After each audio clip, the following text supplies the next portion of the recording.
നമ്മുടെ പുറകിൽ കുറേ പട്ടികളെ അങ്ങനെ കൂട്ടിയിട്ടുണ്ട് കേട്ടോ. സംഭവം എന്താണെന്ന് മനസ്സിലായോ? അതൊക്കെ വെട്ടി നുറുക്കി കറിയാക്കി കൊടുക്കാൻ വേണ്ടിയിട്ടാണ് പാത്രത്തിൽ വെച്ചിട്ടുണ്ട്. പക്ഷെ അത് ഷൂട്ട് ചെയ്യാനായിട്ട് അവർ സമ്മതിക്കാത്ത കാരണം ഇവിടെ ഒതുങ്ങി നിന്നിട്ട് നമ്മൾ ഷൂട്ട് ചെയ്യാൻ കേട്ടോ. സംഭവം നമ്മളെ ചുറ്റും ആൾക്കാർ നോക്കുന്നുണ്ട്. അപ്പോൾ ആ ജീവനോട് കിടക്കുന്ന പട്ടികളെല്ലാം 1 മണിക്കൂർ കഴിഞ്ഞ് കഴിഞ്ഞാൽ വെട്ടി നുറുക്കി പീസാക്കിയിട്ട് പാത്രത്തിലാക്കി ഓരോരോ ഇലകളിലേക്ക് പോകാവുന്ന രീതിക്കാണ് കേട്ടോ ഇവിടുത്തെ ഒരു സംവിധാനം. ഈ നമ്മുടെ നാട്ടിൽ ആടിന്റെ തലയൊക്കെ ഇങ്ങനെ തല സൂപ്പൊക്കെ വെക്കാൻ വേണ്ടിട്ട് വെക്കൂലേ, അതുപോലെ പട്ടിയുടെ തല തോലൊക്കെ കണ്ടോ അതും വെച്ചിട്ടുണ്ട് അല്ലേ? ആ അപ്പോൾ അത് നമ്മൾ 400 രൂപ കൊടുത്തിട്ട് 1 കിലോ പട്ടിയിറച്ചി വാങ്ങിയിട്ടുണ്ട്. ഇതാണ് ഇവിടുത്തെ പട്ടിയിറച്ചി കാലാക്കി ഇങ്ങനോട് വെച്ചേക്കണത്. അപ്പോൾ അത് കവറിലാക്കിയിട്ടുണ്ട്. ഏകദേശം ഒരു 1 കിലോ അടുത്ത് വരും കേട്ടോ. അപ്പോൾ ഇത് ഈ കിടക്കുന്ന പട്ടികളെയൊക്കെ കുറച്ച് നേരം കഴിഞ്ഞ് കഴിഞ്ഞാൽ നമുക്കിത് ഇതേ അവസ്ഥയിൽ കാണാൻ പറ്റും. ഇത് പട്ടിയുടെ ലിവർ, അതേപോലെ കുടല്, ചങ്ക്, ഈ സാധനങ്ങളെല്ലാം ഇവിടെ വെച്ചിട്ടുണ്ട്. അതിൻ്റെ തല പോലും എനിക്ക് തോന്നുന്നു സൂപ്പാക്കി വെക്കാനാന്ന് തോന്നിട്ടാ. ഈ പട്ടികളെ കാണുമ്പോൾ സങ്കടം വരികയാണ്.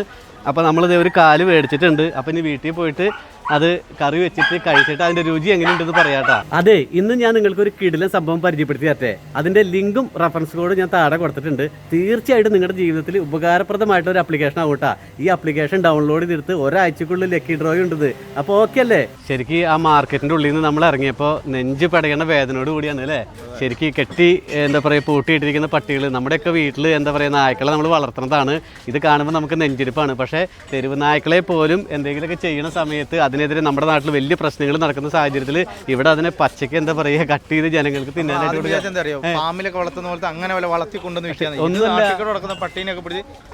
ഇവിടെ അത് നിരോധിച്ചിട്ട് ഒന്നുമില്ല അല്ലേ? അതെ, ഇതേ പട്ടിയുടെ കാലാണിത്.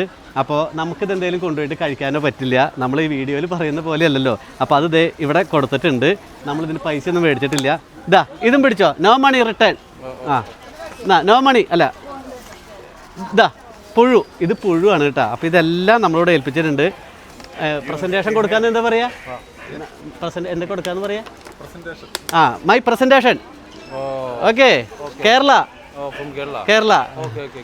Okay, friendship, friends. അപ്പോൾ ഇവിടുത്തെ സംഭവങ്ങളൊക്കെ കൊടുത്തു. ശരിക്കും ഭീകരാന്നൊക്കെയാണ് പറയണേ. പക്ഷേ എന്താണെന്നറിയോ, വേറൊരു കേസ് എന്ന് പറയുന്നത് നമ്മുടെ നാട്ടിലൊക്കെ ഉണ്ടല്ലോ ഈ പട്ടികളെ സ്നേഹിക്കുന്ന ഒരുപാട് ആൾക്കാരുണ്ട്. അവിടെ ഇതൊക്കെ എങ്ങനെ വിൽക്കണ കണ്ടു കഴിഞ്ഞാൽ പിന്നെ അവസ്ഥ അറിയാലോ എന്താന്നുള്ളത്. അതെ, ഇവിടെ അത് കഴിക്കാം, കുഴപ്പമില്ല. പിന്നെ ഒരു കേസ് എന്താ അറിയോ, ശരിക്കും പറഞ്ഞു കഴിഞ്ഞാൽ നമ്മളൊക്കെ വളർത്തുമൃഗങ്ങളെ വളർത്തുന്നതാണ് നായ്ക്കളെ. ഇങ്ങനെ ചാക്കിൽ കെട്ടി പൂട്ടിയിട്ടേക്കണ കാണുമ്പോൾ നെഞ്ച് പെടയാണ് കേട്ടോ. ശരിക്കും പറഞ്ഞു കഴിഞ്ഞാൽ ഓരോ രാജ്യത്തിൻ്റെ അല്ലേ, ഓരോ സ്റ്റേറ്റിൻ്റെ കൾച്ചറാണ്. ഇവിടെയുള്ള ആൾക്കാർക്ക് ഇതൊരു പ്രശ്നമല്ല, കഴിക്കാം. പക്ഷേ ഇവിടെ വന്ന് മലയാളികൾ പോലും ഇഷ്ടംമാതിരി മേടിച്ച് കഴിക്കുന്നതെന്ന് പറയണേ. അപ്പോൾ നമ്മളത് അവിടെ ഏൽപ്പിച്ചിട്ടുണ്ട്. സന്തോഷമായി. നമ്മൾ കുറച്ച് കാശ് പോയി, എന്നാലും കുഴപ്പമില്ല.